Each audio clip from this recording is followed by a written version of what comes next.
Moni ndine Jack. Nde ntchito ili nkati ku Ghana to. Ebonowa awa amene akutimangira chombo.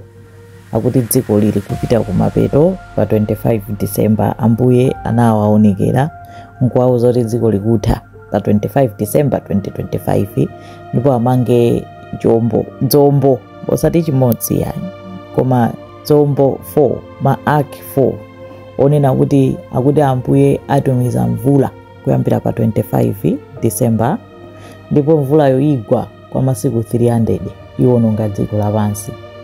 Amene atapulumuke ndokhawo amene atapite mu kokakhala mu chombomo.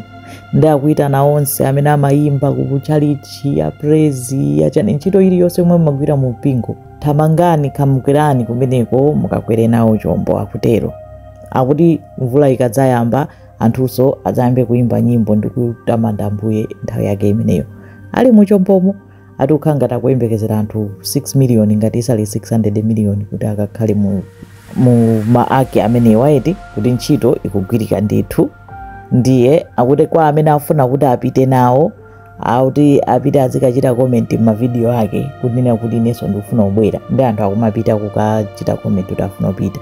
Ata akachita comment choncho iye adza atumizira invitation yoti apite ku Ghana ngasi pa jena fete madabwa akunena kuti sono pali nkhani ya visa transport ndi upanda transport kumwamba sapita.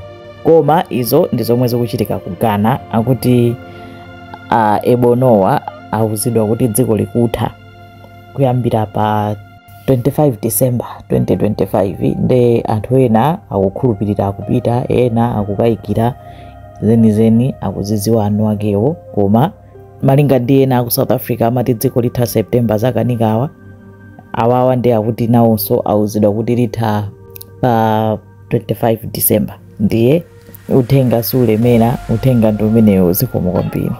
It's only till 25th there will still be a worship and praise in the ark.